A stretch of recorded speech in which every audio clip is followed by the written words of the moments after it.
Like, this is Denver, Colorado, the man of the place. All Killer 29, starting things off with a highly anticipated first time ever match between two phenomenal athletes on the independent scene. Shane Strickland going up against Dragon Shynron. The bell sounds, and while I do think that both of these guys are incredible athletes, I have to say that I think that Shynron is honestly in a league of his own. The amount of strength that he contains throughout his entire body, coupled with the ability to control his body, he might be a once-in-a-lifetime performer. With that said, Shane Strickland, a little bit taller, a bit more mass, a bit more experience. We've seen that he can go in a big match situation when the time calls for it. In that regard, Shynron is a bit unproven. While his technical prowess is certainly not what brought him to the dance, Shynron showing that he can at least take the advantage right here. As he shoots the half Nelson, Shane Strickland able to change up his position and now riding Shynron. Very conservative hold, but Shynron using that strength, that surprising strength. How do you think he's able to manipulate his body when he's coming off the top rope, when he's in midair? It's because of that strength, that control of his body. I think Strickland just found out firsthand just how strong, not only the arms, the legs, but the core of Shynron, who grew up as a gymnast, has decided to apply that very specific skill set in the world of professional wrestling. He can do things that nobody before him has ever done, and perhaps nobody after him will ever be able to achieve. Whether or not he has the opportunity in this matchup today is a different story. He was just 1 second away from going home the loser. Strickland's got that chin lock applied. Shynron with ease getting back up to his feet. Strickland now looking to target the left arm. Send Shynron off the ropes? No. Look at that. Strickland was trying to trip up Shynron. Shynron right out of the way. But Strickland responding. Very similar tactics. And there we see the sign of respect. The new flavor, Shane Strickland. He's been around for a while. I'd say he's more than a flavor of the month. Certainly picking up steam in Combat Zone Wrestling. Right there, he's got that clutch. Controlling the head, trying to control the body. Unsuccessful in doing so. And Shynron now, he's got that somewhat rudimentary waistlock applied. And that moment of hesitation could have cost him right there. Strickland walked right into that one. Shynron launched himself almost halfway across the ring to connect with that kick. Sizing up his opponent, building momentum off the rope. Strickland trying to block him. Shynron kicked him right in the gut. Shynron, perhaps with tunnel vision, he's got something very specific in mind. Just took a little bit too much time. Strickland was out of the way. Shynron, though, able to land on his feet. And it looked like Strickland was going for the dive, got met with a kick. These guys are so fast. We saw Shynron trying to dive into the ring. He got cut off. Now it's Swerve trying to dive. Launching himself off the second rope, over the top rope, on his opponent, on the floor, on his feet. And he's brought the other wrestlers here at the CZW Academy, here for the All Killer taping alive.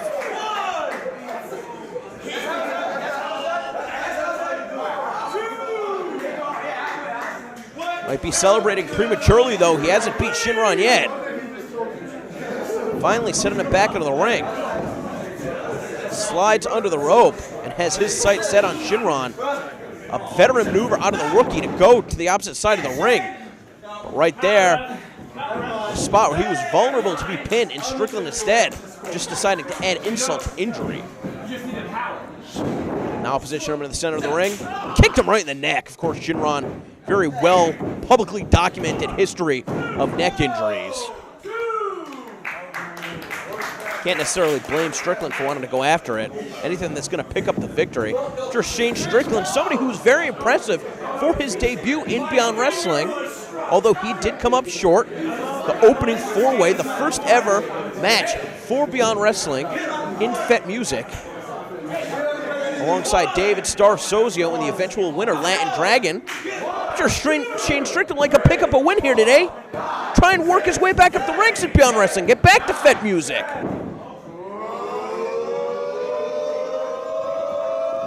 Right now, there's one man standing in his way, and that's Shynron. Right now, he's not standing. Crumpled in a heap of himself.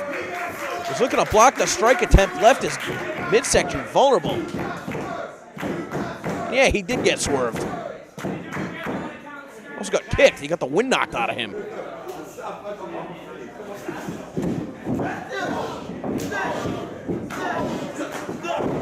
Saw right there, Shynron trying to pick up the pace of this match. One well-placed strike. Strickland shut him down. Took him over that suplex. And even with the leg hooked, unable to keep Shynron down. Not wasting any time though, not arguing with the official, going right into another hole. Trying to ground Shynron. Looks like perhaps he's trying to go for a guillotine right here. Not sure if he has it fully cinched in. Shynron continues to move. He just put himself in a more unfavorable position. Now Shane Strickland using the largest muscles in his body to squeeze the life out of Shynron. Pulled that arm out from underneath him. Now it's going to make it more difficult for Shynron to alleviate some of that pressure. How strong is Shynron, though? Is he really going to be able to carry his weight and his opponents all the way to the ropes? You got to be kidding me.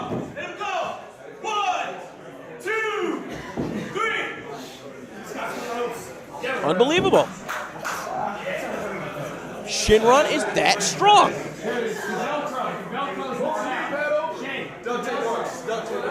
Being a premier high flyer, right there, caught Strickland sleeping. Shynron really is not known for his strength, but I cannot emphasize it enough. Right there, able to trip up Strickland, throat first onto that top rope. Ducks out of the way to the clothesline, sidesteps him. Oh, look at that, using the ropes to elevate himself. Strickland was trying to avoid contact, and rebound off the ropes himself. Shynron's in the ring. Oh, spiked him right in his head. He's got the legs hooked, stacked up. Couldn't put him away. How do you prepare for an opponent like Shynron? When he can do things that no other athlete in professional sports can do, how could you ever prepare for that?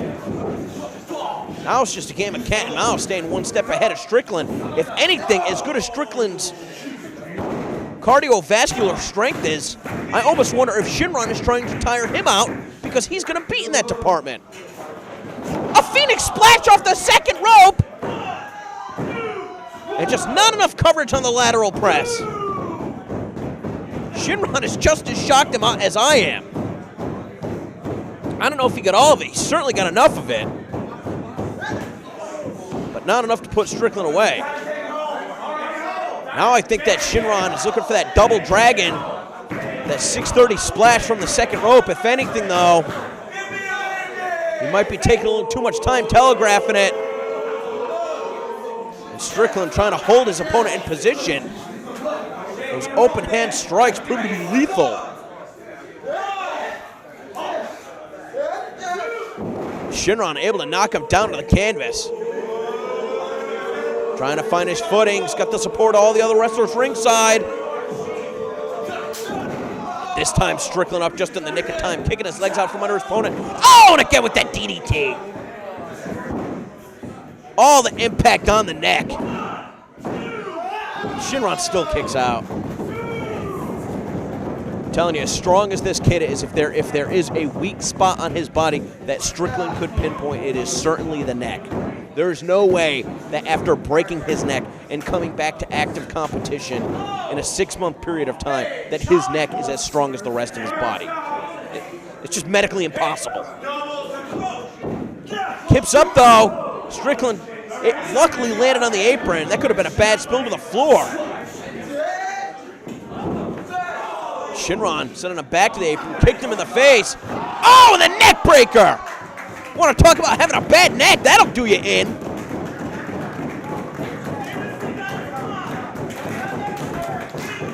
Now what does Shynron have planned? Look at that, able to balance himself. Looks like he was going to get pulled to the floor. Oh, the shooting star press, right to a body press.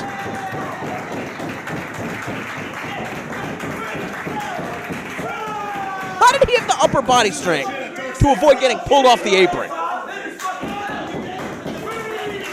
Not only that, the balance. To be able to position himself with one arm on those unstable ropes and the ring apron. Shynron, though, chasing Strickland in the ring. Could Strickland be setting up a trap? Caught him right on the head. Another shot to the back of the head and the neck. That's the one thing that Shynron lacks, perhaps, that killer instinct. He's such a finesse wrestler. But ultimately, at the end of the day, as much as you want to impress the fans watching at home, your peers are on ringside, you got to win. That's the most impressive thing that you can do in a professional wrestling setting.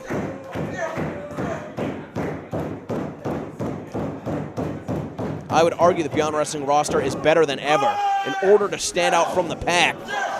Not only do you have to impress, but you have to pick up that victory. Right here, it could go either way. Strickland just proving to be the superior striker. This time, Shynron, looked like he was going for the ace crusher. Instead, just got slammed down. What a unique maneuver with the impact into the pin. Give Strickland credit. That was his best attempt to win this match. Very unusual position to slam an opponent from. Can't really question its effectiveness. Again, another shot to the neck as we start to see Shynron favoring it. Of course, when you do damage to the neck, you weaken some of the extremities too. Strickland charges in. Shynron got the boots up. Not questioning his leg strength there, or his upper body strength. Just handstand walked into that, but did not have the strength to pop off that Rana. Strickland powers him back up. Is he going to powerbomb him? Look at this, Shynron slipping to the back. Oh, but Strickland shrugs it off. Oh, and that time the double stomp to the back of the head. And that's going to do it. Now, what is Strickland doing right here? This could have been a mistake. Strickland looking to come off the second rope, maybe. Sizing up his opponent.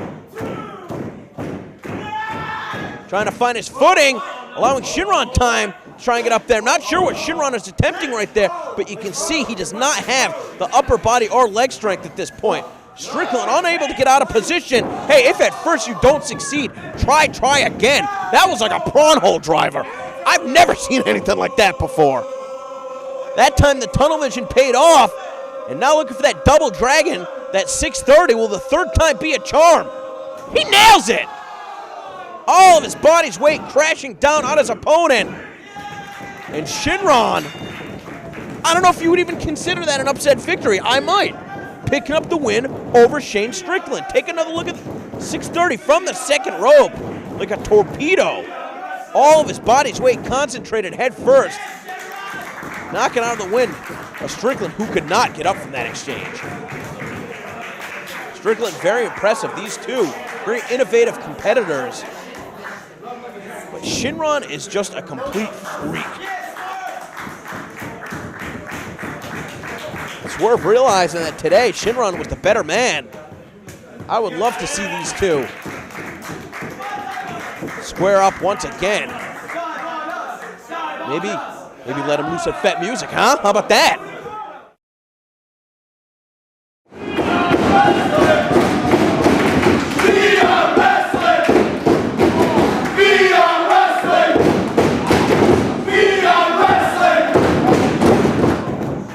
Certainly guarantee that the match that we're about to see is going to be drastically different than the one before it, as flawless Blake Morris is going to be going one-on-one with Alvin Alvarez, two competitors that are graduates of the NYWC camp. We've been working with a lot of the guys coming out of the NYWC school lately because they're all very impressive. Guys like Ryan Rush, Francis Kip Stevens, Milk Chocolate, Stockade. But unfortunately, two competitors that have been coming up on the losing side of things more so than the winning side of things are Alvin Alvarez and Blake Morris, both coming into this match with -2 points. Something's going to give for one of them here today. perhaps one of them will start working their way up the ranks here in Beyond Wrestling. Now Alvarez, I've got to say, a little bit more mass than Blake Morris, but Blake Morris, certainly the better physique. Blake Morris a bit conceited, dare I say obsessed with his good looks, his blonde hair, his chiseled physique. But Alvarez is no slouch. They were using leverage to try and wrestle Morris down to the mat. Morris quick, get back up to his feet. Just did not have the footing that he needed. Backed into that corner. And look at that, Morris grabbing a handful of hair of his opponent. Not sure if referee Kevin Quinn saw that. Backed Alvarez to the corner. I don't know if Morris would respond in kind if Alvarez tried those same tactics. Those long blonde locks.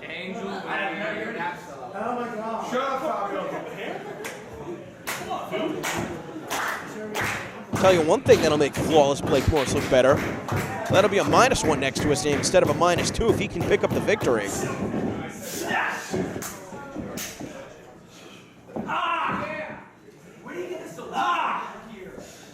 Of course, with these two competitors training with each other, they know each other very well.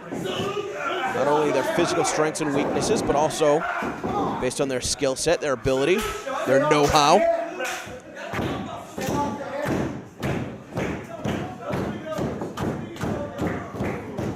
As a result, you see a very conservative style out of both of these guys. Nobody wants to make the first big mistake.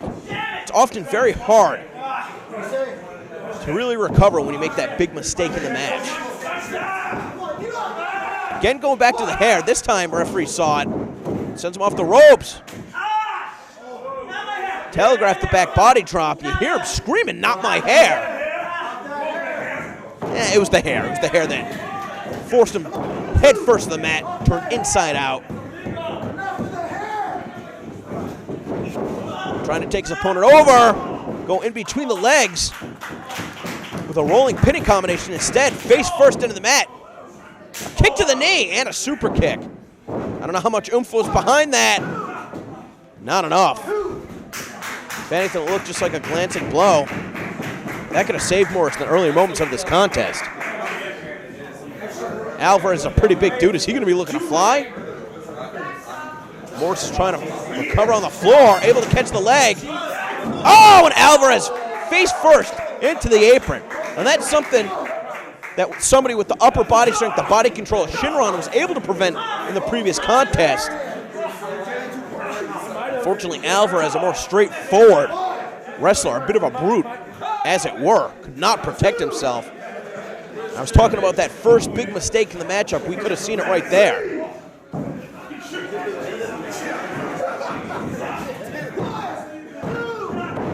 Alvarez still kicking out. You're going to wonder how much damage has been done. Perhaps his leg, maybe his sternum, maybe his face. And not only the impact colliding with the apron, but then also tumbling to the floor. Very unpredictable landing.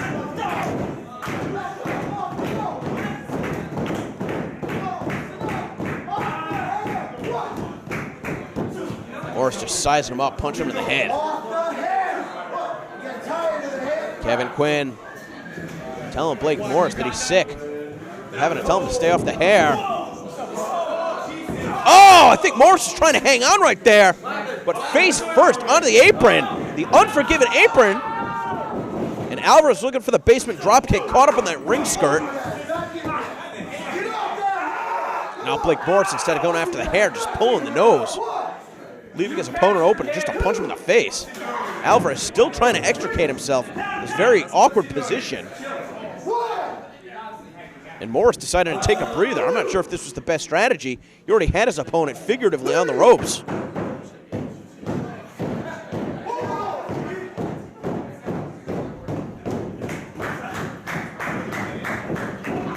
Another stomp to the back of the head.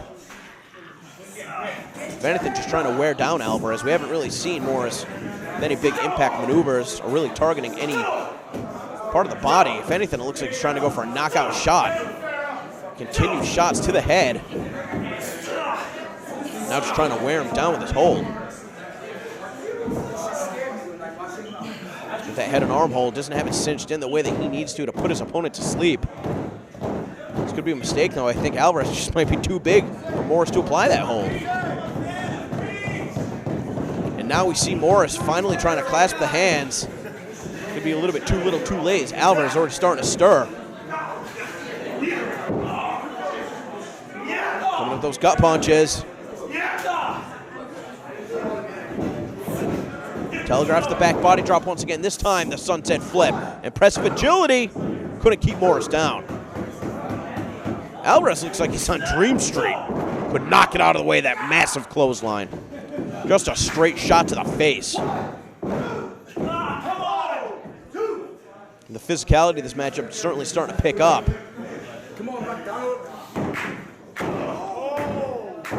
Morris again targeting the face of his opponent with that stomp. I will tell you this, not exactly the worst strategy in the world. Somebody breaks your nose, not going to be able to breathe. Somebody knocks your teeth down your throat, probably going to be thinking about that more so than the task at hand, trying to win the match. Get hit in the eye, your eye can swell shut. That's going to take away your visibility. It's going to make that much more difficult to target your opponent. Go after the ears, it can knock off your equilibrium. And again, another shot to the face. I think we're starting to see Morris's strategy come to fruition. I don't know how else to describe it except for sensory deprivation. You go after the eyes, the ears, the mouth, the nose. But Alvarez rolling a position. How about a punch to the face? Morris, though, kicks the hand out of the way. Misses with the clothesline. Take it down with a German suplex. He just stuff-a-dumped him inside out.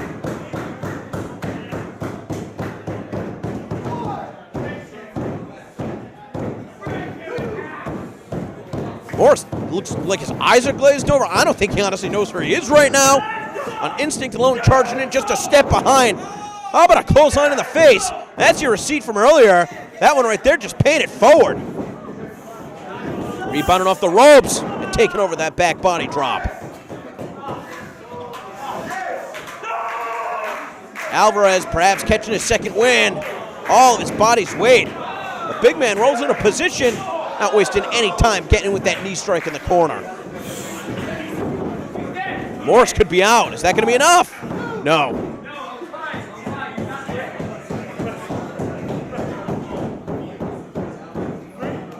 Alvarez wasting valuable time right here, checking with the official. At least he's not arguing with him. Got the answer that he was not looking for. This match will continue. Oh, Morris. I think he's setting up Alvarez right there. That's exactly what was happening. Playing possum. Impressive show of strength. What's he going to be looking for? A gutbuster? Death Valley driver? We'll never know. Sent into the ropes. Rolled up.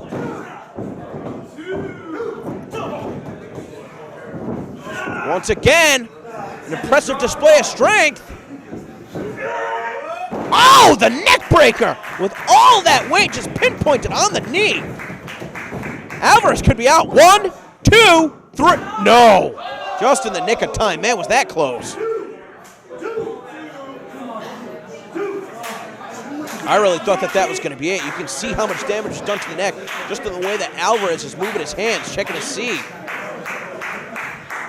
if he can still move his arms. That sensation of numbness, at least had the wherewithal for the inside cradle, but just did not have the strength in the hands to keep him clasped. Oh man, another shot to the face. Oh man! Right into that side slam. The impact of the pin. Hook of the leg. Still able to get that right shoulder off the mat. These guys are starting to make some of the littler mistakes as this match goes on. As your strategy starts to fall apart, you have to dig deep to pick up the pieces and get the job done.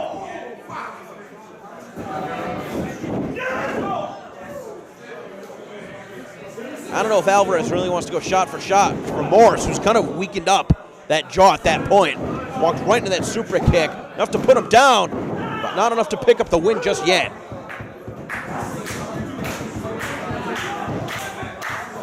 Got to be careful. Those repeated shots in the face can break an orbital bone. Then you're not even worried about losing the match. You're worried about having months of your career being robbed, because they have to reconstruct your face. I don't think anybody wants that. Morris now on the top rope. Not sure what he's going to be looking for right here. Maybe a double stomp. Alvarez out of position. He might have tweaked his knee right there. That was a very awkward landing. A kick to the midsection. He's got him hooked up. Drives him down with that Falcon Arrow. Couldn't keep in position though. Morris managing to kick out once again. Hey, these guys didn't come to Beyond Wrestling to lose for a third time.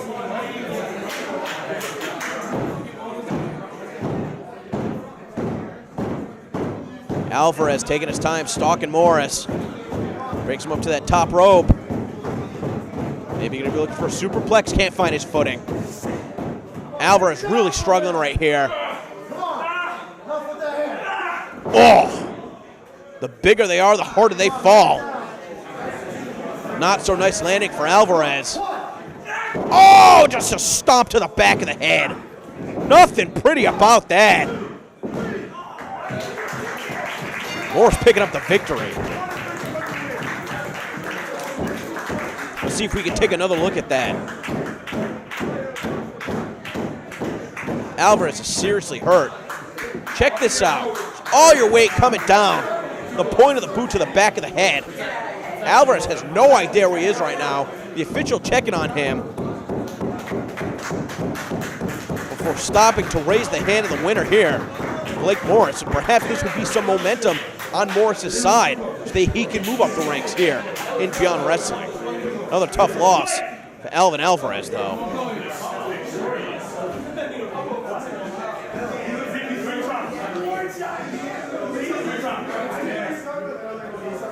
Well, words between these two competitors. This match is over.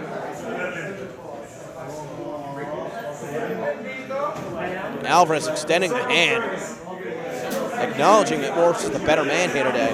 Oh! And what did that get him? Just another shot to the face.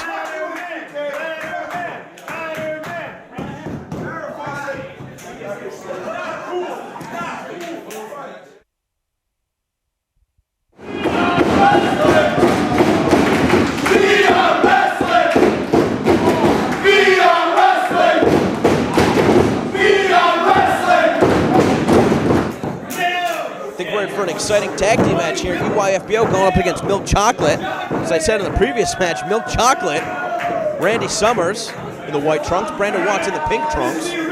By the way, Brandon Watts is the Milk and Randy Summers is the Chocolate. We'll get to that later. These guys have trained with NYWC only in their first year of wrestling. I think that the sky is the limit for these two. But EYFBO comes from a different training camp. Also in New York. A different approach to professional wrestling, a more lucha-inspired offense. And right now, both of these teams just kind of realizing that's the first time that they're wearing similar attire. But just because they're wearing similar attire, again, I've got to say that their approaches in this contest are going to be drastically different. You know, I think the best example that I could use is you see the competitors that train in sort of that southern New England style, versus the guys that train in the more traditional style, north of Boston, the chaotic wrestling school. And I think that even though all four of these competitors are from New York, we're going to see the different thought process, the different training styles that come from very close regions of the country. I mean, the same city, but with two different training camps. It's going to be very interesting to see how that plays out here today. As EYFBO, I think, is going to be looking to pick up the pace and keep that pace to throw Brandon Watts and Randy Summers, who don't have that experience, who are not as well versed in as many different styles of wrestling as EYFBO are. EYFBO likes to have a good time. They're like a pro wrestling party. Milk Chocolate, though, I think they like to embarrass their opponents, humiliate them, degrade them. Right there, Mike Draztik, he got tagged in, and he just tagged the chest of Brandon Watts with that chop. Draztik had a history of neck issues. Seems like every time EYFBO has momentum, unfortunately, on the shelf, sometimes that's just how it is. Milk Chocolate still too early in their careers. Let's see what kind of momentum that they can achieve here in the world of professional wrestling. And Brandon Watts is a sick athlete. Talked about Shynron, Shane Strickland, guys like A.R. Fox. I think that he has the potential to be in that same category. But again, it's how he applies that physical ability. A little bit more conservative than some of the other wrestlers. We saw he got great elevation on that leapfrog attempt. Unfortunately, Mike Draztik with a veteran maneuver, grabbed him by the leg, pulled him down face first, just slams him down once again. It's a much more aggressive side than we're used to seeing out of Mike Draztik. And look at that, though. Brandon Watts trying to stay one step ahead with the arm drag. Sidesteps Draztik, but Draztik takes him down. I don't know if Milk Chocolate wants to keep up the pace with EYFBO. I don't think that's going to be their best bet. Randy Summers came in, the chocolate of the team, if you will. Got caught with a kick to the neck. Milk Chocolate's really going to be careful here with the quick tags from EYFBO. Bit of misdirection, trying to keep Summers tripped up. Caught him with that face buster, and now a kick to the head. Great combination out of EYFBO. Not wasting any time. The Funky Monkey, Angel Ortiz, did not have enough coverage on that pin. Hold of that arm bar. Tell right there immediately, sight set on Draztik. Knew that he wanted to tag him in. Keep both partners on EYFBO as fresh as possible. And it looks like they're going to be targeting Randy Summers right there with that moonsault. Give the assist to the Funky Monkey. Maybe they know, maybe they can sense that Brandon Watts is the more athletic of the two. Toying with their opponents right there, though. Summers just a couple inches away from getting tagged in. That was a mistake right there. Looking for the backdrop suplex. I don't even know if EYFBO knows that Watts was tagged in. Up and over. Oh, man! Halfway across the ring with that missile drop kick. Caught him with the boot to the head. Now the knees in the corner. Almost put him through the ropes. Want to talk about picking your spot? Milk Chocolate has drastically changed the entire complexion of this match. And maybe only 1 year in, I got to give these guys even more credit than I have. Weathered the storm, the more aggressive demeanor of Mike Draztik. And now Brandon Watts going to keep him grounded. Using that big bicep, trying to apply pressure on the carotid artery. Prevent the flow of blood to the brain. Trying to put him to sleep. Draztik, though, trying to build up some momentum off the ropes. Telegraph the back body drop, looking for that sunset flip. Able to pull him down. Ooh, just got clapped with the kneecaps across the ears. Gets up to his feet, maybe looking for the tag. Perfectly placed drop kick. It's not only the ability to be able to jump that high and then extend your feet, it's the precision, it's the accuracy, it's the timing of it. We've seen so many wrestlers in history throw great drop kicks, but I think sometimes fans at home just underestimate just how difficult it is. Certainly one of the techniques in pro wrestling that many have applied, but not many have perfected. Now we saw wasting valuable time right there. Milk Chocolate was looking for the tag. Funky Monkey needed to be restrained in the corner. Randy Summers trying to match the aggression of Mike Draztik with those elbows. And now we see the quick tags from Milk Chocolate. I think as we see Milk Chocolate start to progress here in Beyond Wrestling, we'll start to see their confidence grow if they can amass some wins. In order to do so, they got to get through EYFBO here today. Draztik able to land on his feet. And there we see the tag, not wasting any time.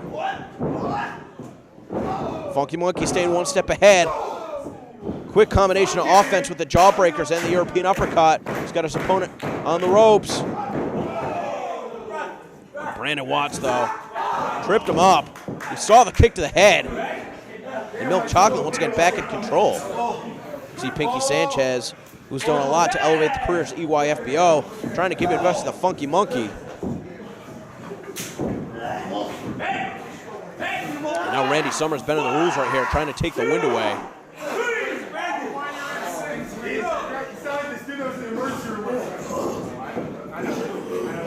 Pulling him back over to the corner.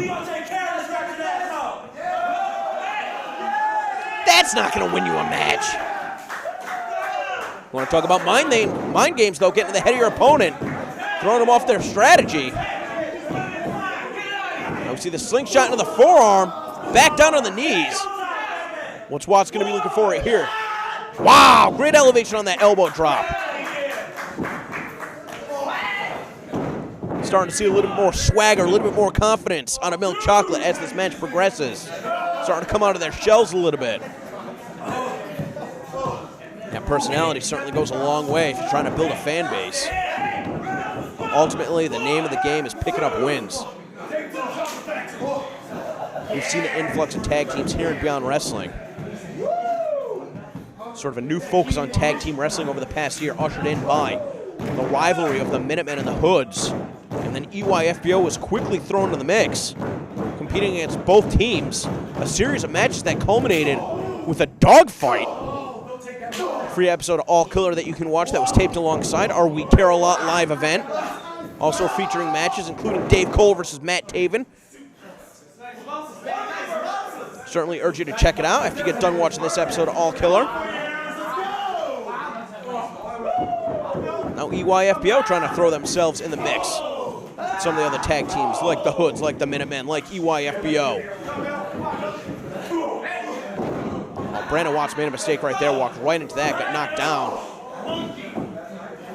Summers taken down on the apron. Up to the top rope in one motion. And the straight for the suplex. You gotta be kidding me. The vertical leap is one thing, but the balance, the agility, out of control. Funky Monkey's lucky he's got a partner like Mike Draztik to help him out. Now Brandon Watts starting to get frustrated. I don't think you want to raise the temper. Or maybe you do want to raise the temper of Mike Draztik, especially if he should be contained at the very least on the apron. He's somebody that gets so worked up that that's going to throw him off his strategy.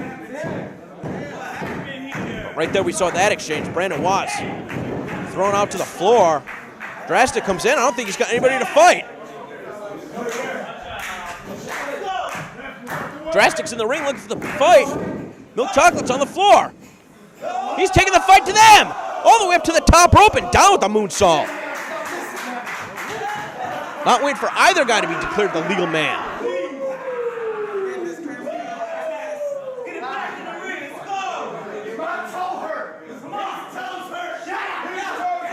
Draztik arguing with the official, getting a bit mouthy. The official urging him to bring the action back in the ring. I have a tendency to agree with the official right here. If you can bring him back in the ring, you're probably going to get the pin. Instead, though, Draztik wants to continue the fight on the floor. Oh, man. Summers is down and out. But Watt's still showing signs of life. He's still got some fight left in him.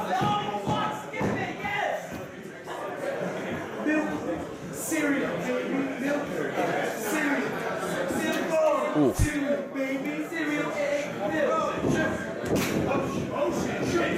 Now Summers, right place at the right time, trying to hold up Draztik. Draztik trying to fight him off. Summers trying to protect his partner. Instead, got sent to the floor, and Watts stumped head first. Was trying to prevent the suplex. I think he did more harm than good.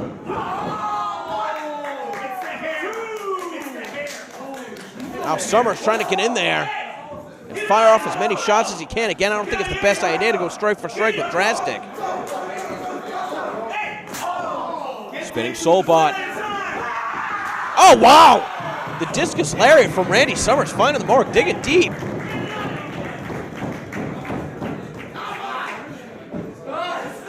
Taking time, trying to drag Brandon Watts on top of his opponent. Just barely draped.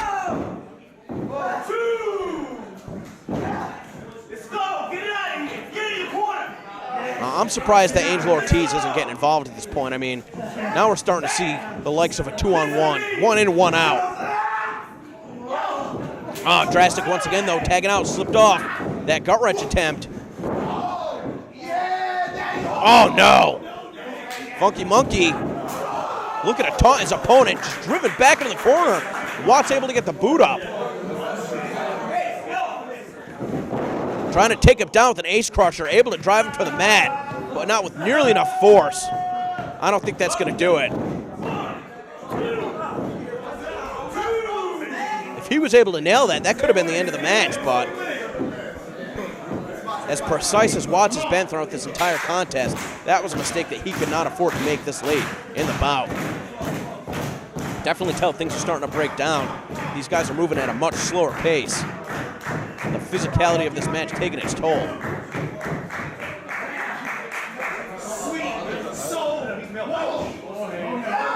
This is with the super kick, up in the electric chair.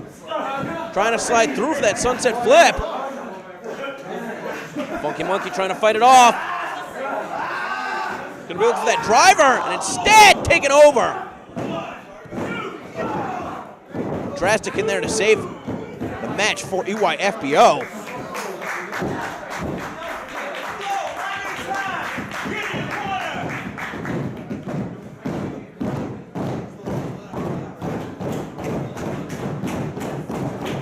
All four of these guys really struggling right here. Whoever's going to get back up to their feet going to have a decisive advantage. And it looks like it's Milk Chocolate. Hard into the boots. Oh! Oh, right in the backbreaker. And the facebuster in the corner. Oh my God, just a running moonlight bomb. Not only the damage being done to Watts, but trying to keep his partner down as well. And EYFBO is victorious here at All Killer 29. Did their best to play by the rules, and it certainly paid off. Making their victory that much more impressive. Just a running slam. Brandon Watts, a nasty collision with Randy Summers. I see a lot of long-term potential out of Milk Chocolate, honestly. But today was just not their day. EYFBO back on the scene, and impressive as usual.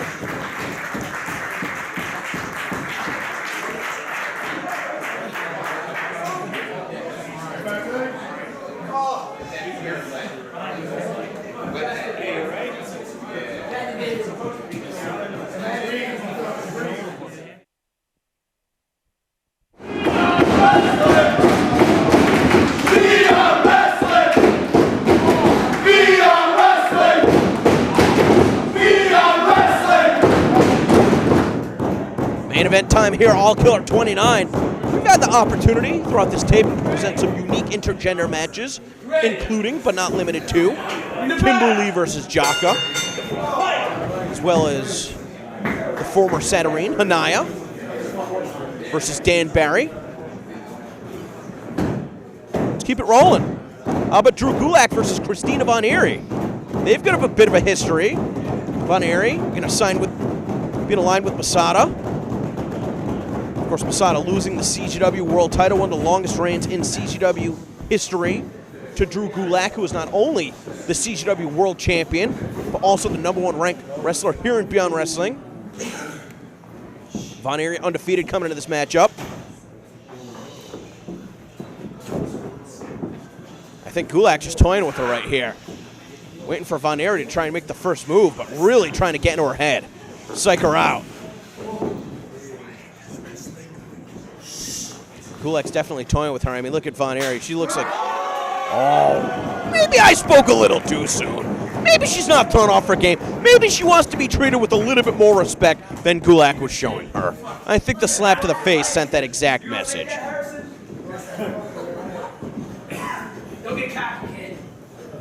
Circling once again. I'm not sure if that changed Gulak's strategy at all. Von Eerie's certainly not going to be able to match strength with Drew Gulak.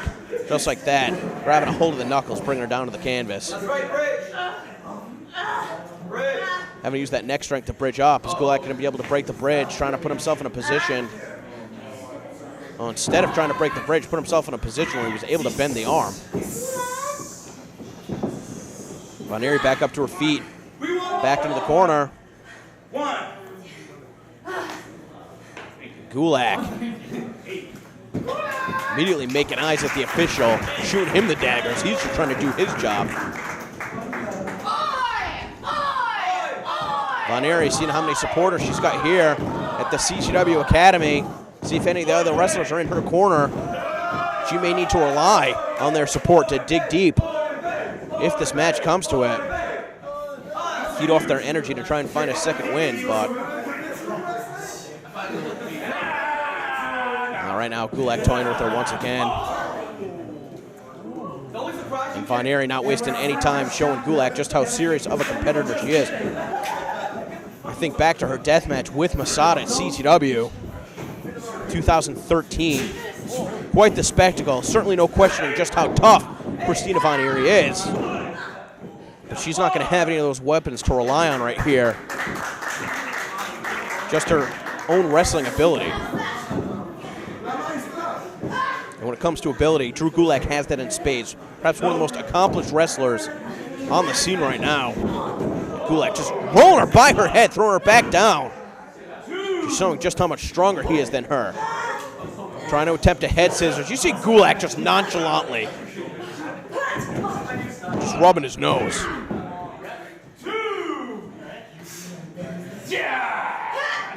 Mocking her again, asking if she's all right. And a third kick finding the mark. Gulak immediately breaking the hold.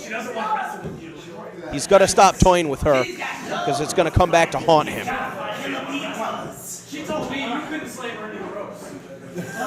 Let's see if Gulak changes his strategy right here. Von Eerie favoring that arm. Knuckles tied up. Able to sweep her down once again. Just trying to hold those hands to the mat. She rolls herself in a position. Von Eerie's got herself all tied up. But Gulak now transitioning from that hammerlock to the headlock. Very aggressive headlock takeover. If Von Eerie's going to be looking to connect with any of those strikes, it's going to be hard to do so from this position. Now Gulak just staring her eye to eye. I want to talk about a psych out move right there. Von Eerie showing her strength though, able to roll him over. Gulak didn't even have to break the hold to get back in a position. Not only has he got his arm wrapped around the head, but trying to use added leverage. As he tries to bring Christina Von Eerie over once again, inadvertently brought her over the ropes. Von Eerie got lucky right there. Gulak hopping around the ring, showing that he's barely even broken a sweat. Von Eerie's not smiling now.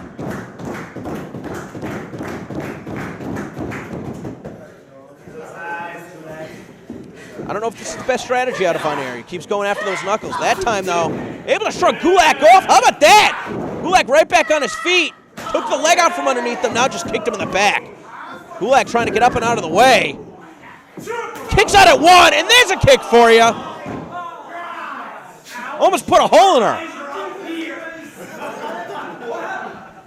Well, going strike for Gulak. That strategy's out the window, too. Now with that folding press, 1, 2, only a 2 count. Man, that was close. I think that Gulak thought he had her beat right there. The referee with a better vantage point than either of us. I think Von Eerie only got her shoulder off the mat by maybe half an inch. Do your fucking job. And now Gulak arguing with the official, asking him whether or not that was a 2 or 3 count. I don't think the official wants to give him a straight answer, but arguing with the official just opens up the opportunity for Von Eerie to go for that schoolboy, which Gulak was able to quickly counter. I think Gulak's got everybody psyched out in this match. He's got his opponent, Christina Von Eerie, psyched out. He's got the referee, Michael Santana, psyched out. And things here at the CZW Academy are starting to get a bit uncomfortable. With that crossface applied, Von Eerie able to free the arm. That's the leverage that she needs to try and get out of this hole. Still the pressure being applied across the bridge of the nose. Von Eerie able to get to the ropes. 1, 2, 3, 4. And we see Gulak once again testing the official, now making direct eye contact with him. Seeing if Santana's going to enforce the rules or if he can manipulate him as he sees fit. You know, Gulak's had a few monikers over the past couple of years. The University City Stretcher. How about this, though? Von Eerie using the ropes. Taken down once again with that drop kick. Get back to what I was saying about Gulak. He's been dubbed the University City Stretcher, the game changer. But if I was to describe Drew Gulak in one word, it would be a mastermind. A true student of the game. one of the most intelligent competitors that has ever graced a professional wrestling ring. It's not always the biggest wrestler in the fight. In this instance, he does have the size advantage over Christina Von Eerie. But in order for Gulak to achieve the success that he has as the CZW World Champion, when he's not always surrounded by the best support system in the campaign for a better combat zone, in order for Gulak to reach that upper echelon, to etch his name as one of the best ever in the Indies, Gulak has to be smart. Can't discount him in that category whatsoever. Von Eerie, just a glancing blow, trying to push Gulak. I think that Gulak knows that he's got her outmatched. So that shit-eating grin on his face. Sized up Von Eerie. There's nothing that she can do about it. Von Eerie trying to fight back. Gulak just eating the blow. Standing defiantly. It's not a strike exchange. Oh my God, now to the knee to the head. The way that Gulak launched himself off that bottom rope, gonna take another look at it. Just came with his knee. Right on the side of the head. Almost caving in the skull of Von Eerie. Toughness can't help you win a match. Toughness can help you survive. But you've got to string together some offense. Gulak, I think he's going to be content at this point for the count-out victory. Thinking back to the match between Drew Gulak and Addie Starr, and just how tough Addie Starr proved to be, how much of a fight she gave him. I'd like to think that Christina Von Eerie is just as tough, if not tougher, than Addie Starr.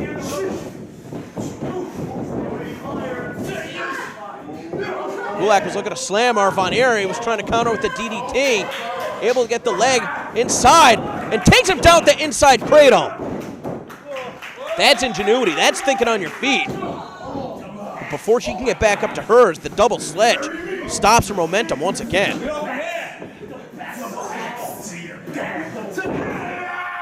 Putting on the brakes for that suplex attempt. Gulak can't take her over. Von Eerie with that lowered center of gravity. Gulak now with the waistlock. She's going to be able to connect with the German suplex. Von Eerie trying to fight out. Got a hold of the arm. Got the leg captured. And Gulak couldn't prevent that. Jumped to the back of his head. Von Eerie crawls over to the pin. Only a 1 count. Man, is she ever fighting an uphill battle. That Mongolian chop. Oh, but a straight headbutt and the back fist. Misses with the enziguri. Still trying to go off the ropes to take him down the Hurricane Rana. That's what she's going to rely on, her speed. Whether it's hits or misses, she's going to try and stay one step ahead of Gulak. Leg tied up in the ropes. Misses with a clothesline. Von Eerie slipped right there. Looked like she stepped on her suspenders, which is now coming back to cost her. As Gulak rolls the suspenders out of the way into that pin. That match is over. Von Eerie could never really get out of the blocks throughout this contest. Her best opportunity to beat Drew Gulak was going to be utilizing her speed, but ultimately, that high-risk offense, she stepped on the rope, that suspender got underneath her, got caught on her foot, and she slipped off. It's going to be a very disappointing outing for Von Eerie. I think that Gulak is a competitor with more respect, and he's going to continue to attack his opponent after the match. I think he's already proved a point. And if anything, shaking her hand, saying, hey, you survived this one. That's going to do it, Hire. That's it for All Killer 29. Thanks for checking it out. Subscribe to youtube.com/beyondwrestling. Maybe we'll put up a few more episodes of All Killer. Maybe we'll go out of business. All right, we can do more episodes of All Killer. I like that option better.